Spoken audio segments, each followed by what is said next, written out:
My parents said I wasn't allowed to accept a promotion. "You'll just mess it up," Mom scoffed. So I smiled and stayed quiet. Until the bonus check arrived. When I casually paid off their mortgage, they just stared at me. "You'll just mess it up." That was the line. That was the moment that defined everything for me. It came out of my mother's mouth so casually, in the middle of dinner, like it was as obvious as the weather. I remember the clink of her fork hitting the ceramic plate. The way she dabbed her lips with a paper napkin like she was finished speaking, and finished caring. My father just nodded. He didn't say much. He rarely did. Not when it came to anything that involved me. I didn't argue with her. I didn't push back. I just nodded, smiled, and let the room fall silent. What was the point? They'd already decided who I was a long time ago. I've never been the favorite. That honor goes to Rhea, the middle child, or maybe Melanie, the oldest. Both married young. Both gave my parents grandchildren. Both moved into little suburban homes with neat lawns and porch swings. They were what Mom called good women. Me? I was the difficult one. The stubborn one. The girl who went out of state for college when they told me not to. The girl who worked late nights in business school and dated people who didn't go to church. I moved to Atlanta at 25 and never looked back. But I didn't do drugs. I didn't end up in jail.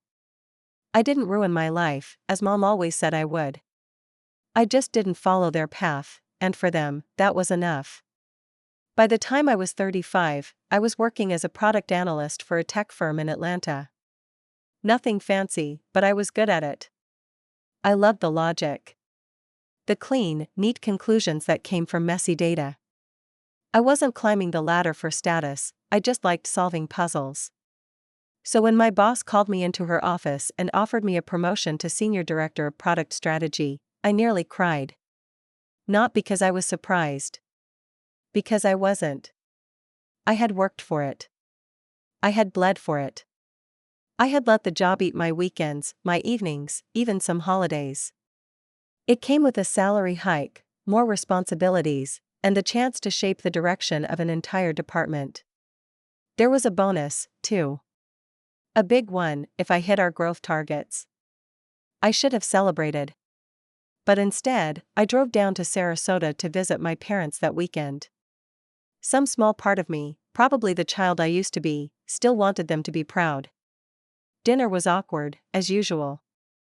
Ziti on chipped plates. Fox News playing quietly in the background. My father chewed methodically, never looking up. My sisters were there, but distracted texting or helping the kids with food. I waited until everyone had eaten at least a little before I brought it up. "I got promoted," I said, trying to sound casual. Mom didn't even look up. "Promoted to what?" she asked, like the concept bored her. "Senior Director. I'll be managing a bigger team and working directly with product development." She paused, then looked at me. "Is that really a good idea?" "What do you mean?" "I just don't want to see you get in over your head," she said.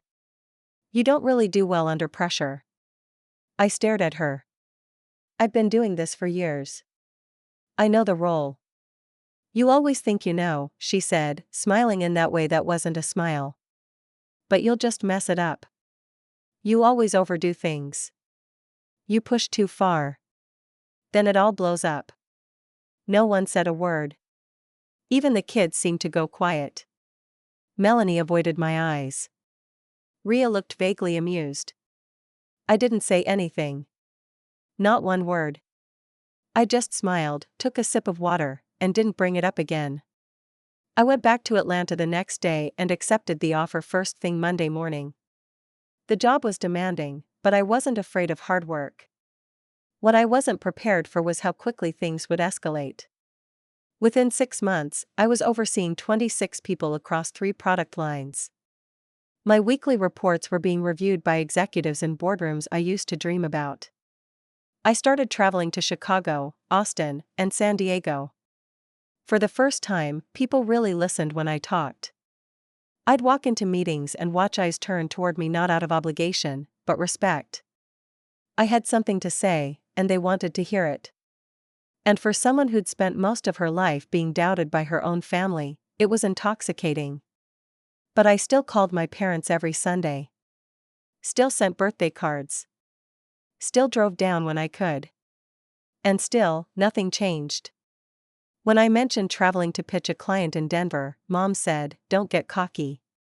When I told Dad about leading a strategy session, he replied, "Don't work too hard, you'll burn out." It was like they couldn't believe any version of me could succeed unless she was pretending. Or lucky. Or about to fall. Then, the bonus check arrived. $38,450 after taxes. I held the envelope in my hands, stunned. I sat on the couch for nearly an hour just staring at it. That money wasn't just money, it was proof. It was weight, substance. A tangible middle finger to all the quiet doubts they had planted in me. And I knew exactly what I wanted to do with it. I didn't tell them. I called the bank directly. Confirmed the remaining balance on their mortgage is about $34,000. I paid it all in one transaction. Took a screenshot. Printed the confirmation page and slipped it into a plain envelope. Then I drove down to see them the next weekend. Mom opened the door with her usual lukewarm "Oh, it's you" expression. I handed her the envelope and walked inside like it was just another visit. I sat down in the living room while she opened it. Dad was on the recliner, watching golf. She unfolded the page, squinted, then looked up. "What is this?" "It's your mortgage payoff confirmation," I said calmly. "You paid off our house?" Dad asked, his voice suddenly sharper. I nodded. "With what?" "My bonus." They didn't speak for several seconds. Mom slowly sat down. "You shouldn't have done that," she said. "Why?" "Because now we owe you." "You don't." "But it feels like we do." I didn't respond. I didn't know how. I thought maybe, just maybe, they'd say thank you. Or tell me they were proud. Or maybe even apologize for assuming I couldn't do it. But they didn't. They looked uncomfortable. Like I'd broken some unspoken rule by succeeding too much. I stayed one more night. The next morning, I left early and haven't been back since. Not physically. Not emotionally. Something cracked open that day and I haven't tried to glue it back together. I didn't cry on the drive back. That surprised me. It was about 7 hours from Sarasota back to Atlanta. Long enough for emotions to creep in, stir around, and make a mess of things. But nothing came. No tears. No anger. Just this heavy, hollow stillness, like walking through an old house where the furniture's been moved out but the ghosts are still lingering. I kept playing the scene over in my mind. The way Mom looked at the paper. How her face didn't light up. How Dad folded his arms and went back to watching the Golf Channel like I hadn't just removed the heaviest financial burden they'd carried for 28 years. I wasn't looking for praise. I wasn't even looking for a big thank you. But I guess I thought it might mean something. That maybe, just once, they'd see me not as the one who always did too much, but the one who finally did something undeniably good. Instead, I made them uncomfortable. Like I had exposed some kind of weakness in them they didn't want to admit existed. That following week, I went right back to work. The routine helped. My days were packed with strategy meetings, data reviews, and stakeholder presentations. I didn't talk about what happened. I just buried myself in the numbers. The numbers, at least, made sense. They didn't get defensive. They didn't feel owed. They told the truth. But I started pulling back from the Sunday calls. At first, I'd let them go to voicemail. Then, I just stopped calling altogether. Weeks passed. I got a text here and there from Rhea, usually a blurry picture of one of her kids eating cereal or something passive-aggressive like, "Hope you're not too important to check in anymore." Melanie, true to form, stayed quiet. I think she understood more than she let on, but she would never openly take my side. Not in this family. Mom, eventually, texted me too. We didn't ask you to do that for us. You think money makes you better now? That one sat in my inbox for days before I deleted it. Better? No. But different? Yes. A month later, I got invited to a leadership summit in Seattle. 3 days of panels, networking, dinners with executives from all over the country. One of those polished events where everyone wears black suits, shiny shoes, and uses phrases like synergize the pipeline. I brought my best navy blazer, prepped my talking points, and gave a presentation on customer-driven product iteration that got a standing ovation. One of the VPs from a major software company handed me her card and said, "You've got a presence. I'd love to talk more sometime." I stood in front of the mirror in the hotel room that night, heels kicked off, makeup slightly smudged, and laughed. Because if Mom could see me here owning a room full of people, commanding a stage, getting genuine respect, she'd probably still say I was doing too much. And maybe I was. But that too much was building a life I actually wanted. I started therapy a few weeks after that. It wasn't because of the promotion, or the job, or even my parents, specifically. It was just the weight of it all. The long-held belief that I had to earn love by doing more, being more, fixing everything. I walked into that therapist's office with a tight smile and said, "I think I've forgotten how to talk to my family without either shutting down or resenting them." Her name was Dr. Faulkner.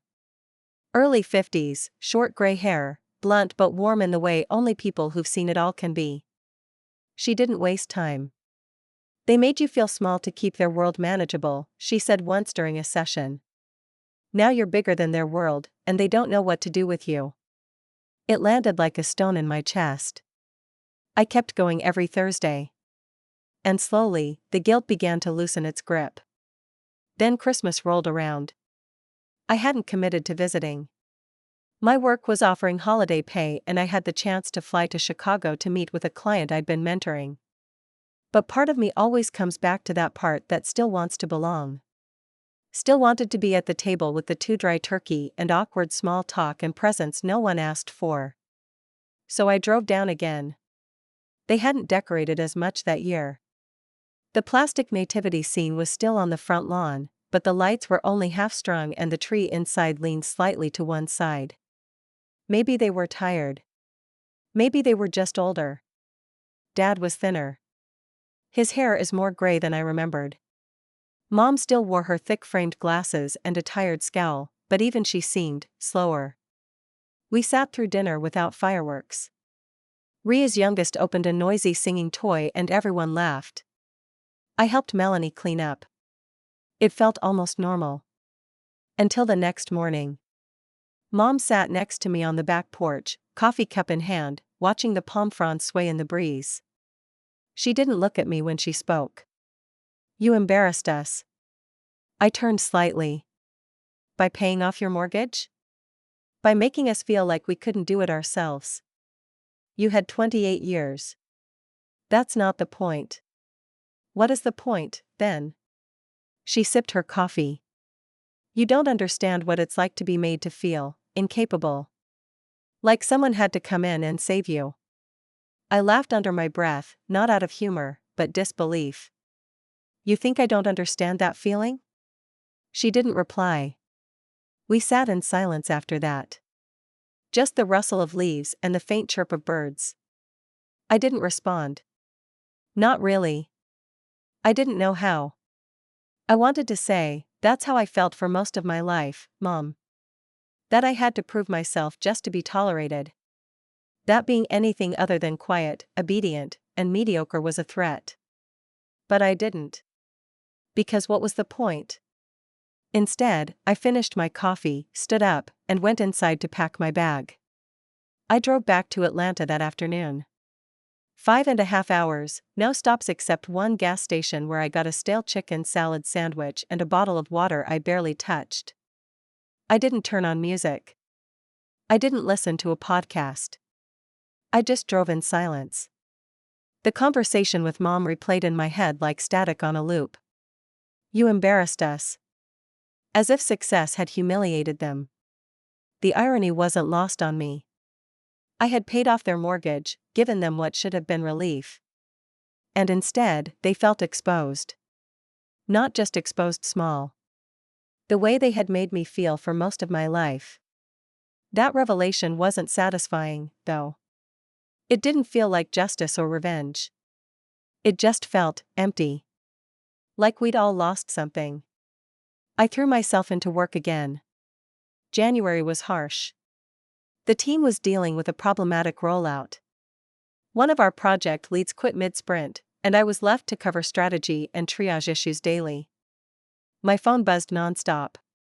I woke up in the middle of the night with Slack notifications echoing in my dreams.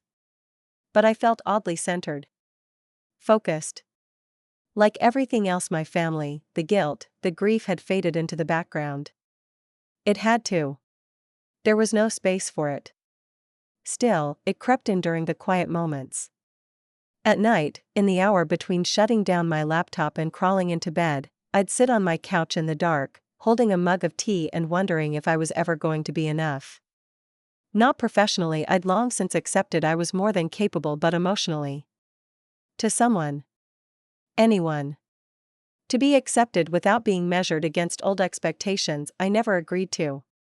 I got a call from Melanie one Thursday night in February. I almost let it ring out, but something in me said to answer. "Hey," she said, her voice lower than usual. "Hey," I replied. "Everything all right?" There was a long pause. "It's Mom." I felt my chest tighten. "What about her?" "She's been having dizzy spells. Fell in the backyard yesterday. Nothing was broken, but it shook her up." I waited. She didn't fill the silence. "Is she in the hospital?" "No. She refused to go. Said she just stood up too fast." "But Dad's worried." "So am I." I nodded, even though she couldn't see it. "Thanks for telling me," I said. "You don't have to come down," she added, almost too quickly. "I know things have been weird." "Weird. That's what we called it now." "I'll think about it." I didn't go that weekend. I couldn't. Not because I didn't care, but because I didn't know what version of myself would show up if I walked through that door again. The daughter? The stranger? The disappointment in disguise? Instead, I sent Mom a fruit basket and a card. She never acknowledged it. A few weeks later, Dad called me. It was a Saturday morning. I was deep into a quarterly report when I saw his name flash on my screen. My stomach did a slow somersault. I let it go to voicemail. He called again. And again. The third time, I picked up. "Dad?" He sounded tired.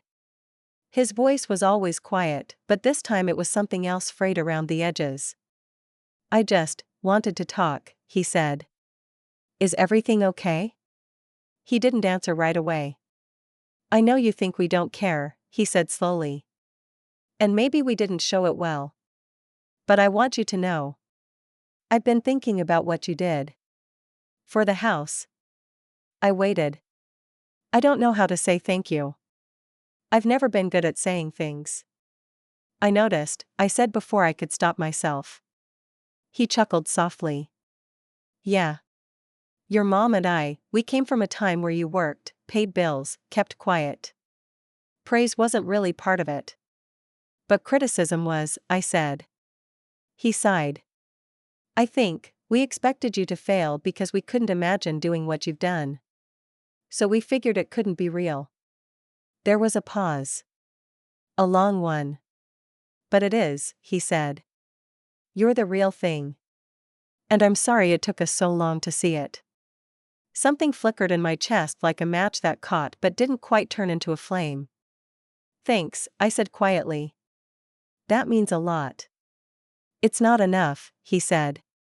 "But it's a start." After that, things didn't suddenly become perfect. Mom didn't change overnight.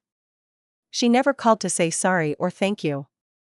She still sent group texts to all three daughters like I didn't live 400 miles away, like we were all the same. But something shifted after Dad's call. He started reaching out more.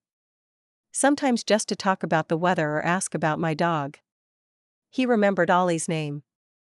Told me a story about their old beagle from when I was a baby, something I didn't even know. It felt new. Fragile, but genuine. Not a repair. But a beginning. In therapy, I told Dr. Faulkner about the call. She smiled and said, sometimes healing doesn't start with forgiveness. Sometimes it starts with someone finally telling the truth. I sat with that for a long time. Because the truth wasn't just that they hadn't believed in me. It was that I had internalized their voices for so long, I didn't believe in myself unless I was constantly proving them wrong. Now, I was starting to wonder what it would look like to just live. Without needing to perform for people who might never applaud. March turned into April, and spring crept into Atlanta in its usual quiet, muggy way. Work was steady, therapy was grounding me, and for the first time in a long time, I started to feel like I was living on my own terms, not in reaction to anyone, but from a place of certainty. I started mentoring a young woman named Naima, a first-generation college graduate trying to break into the tech world. Every time we met over coffee, she reminded me of a younger version of myself, sharp, determined, and wildly underestimated. Helping her felt like helping a piece of me I'd once abandoned. She asked me once during a meeting, "Did your family support your career?" I smiled and said, "Not at first.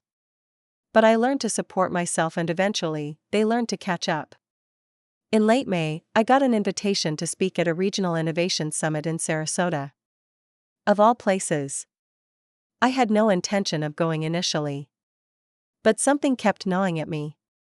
It wasn't about proving anything anymore. I wasn't that woman who needed their praise like oxygen. This time, it was about walking back into a space that once tried to make me small, and taking up all the space I needed. I accepted. The summit was held at the Hyatt Regency on the Bay. Clean lines, white conference tables, hotel coffee that tastes like cardboard. I wore a deep burgundy suit and kitten heels. My name was printed on a giant banner beneath the words, "Innovators who lead with vision." The audience was full of business owners, entrepreneurs, and students.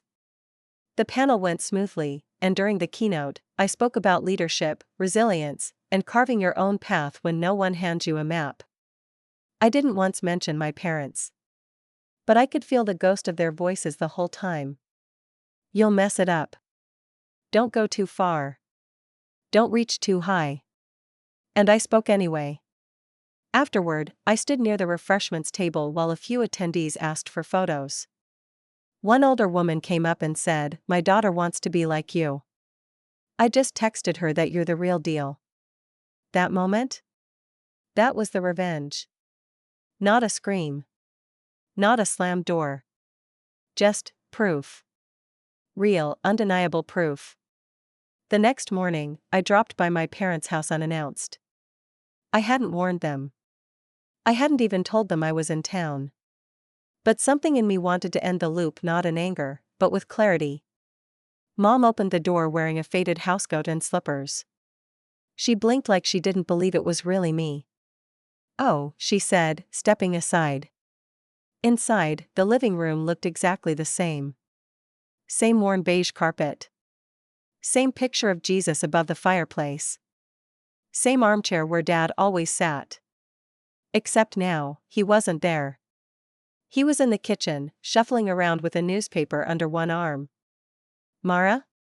He called out. "Yeah," I said. He came out and smiled. "Didn't know you were in town." "Was here for a summit," I replied. "They asked me to speak." Mom raised her eyebrows. "Another one?" I just looked at her. "I've been doing a lot of them," I said calmly. "People seem to like what I have to say." She opened her mouth, then closed it again. I sat down and didn't offer the usual small talk. Instead, I pulled out a folder and placed it on the coffee table. "What's this?" Dad asked. "I bought a house," I said. "In Sarasota." Mom looked at me sharply. "You're moving back?" she asked, with something that almost resembles hope. I shook my head. No. It's a rental property. Vacation home. Already furnished. Already listed. Her face fell slightly. But I figured, since you both are retired and the mortgage is gone. I let the words hang, you might want to rent it for a few weeks this summer. On me. Silence. They both stared at me like I was speaking a different language. Mom cleared her throat. So you own a second home now? I nodded. And a third. Bought a duplex in Atlanta last month. I'm building a small portfolio. Dad let out a breath like he was about to say something, but stopped himself. I smiled gently. Anyway, just wanted to drop off the info in case you're interested. Then I stood up. As I reached the door, Mom said, "Why would you offer us something like that? After everything?" I turned to face her. Because I wanted to. And because now, I don't do things to earn love. I do them because I can. And because it feels good to be generous on my own terms. She stared at me, frozen. I could see the storm behind her eyes, confusion, regret, pride, resentment. All of it was tangled. I wasn't waiting for approval this time. I have to get back. Ollie's with the dog sitter, I said, smiling. Dad walked me to the door. As I stepped outside, he touched my shoulder gently. You've done well, Mara. Really? I looked him in the eyes. I know. And I meant it. That was the last time I saw their house. That was the last time I felt like I needed anything from them. Not love. Not permission. Not applause. My revenge wasn't loud or cruel. It was peaceful. It was owning everything they thought I'd ruin. It was building a life so good, so full, that I didn't have to prove them wrong anymore. They did that on their own every time they sat in silence, watching a woman they raised grow into someone they never expected.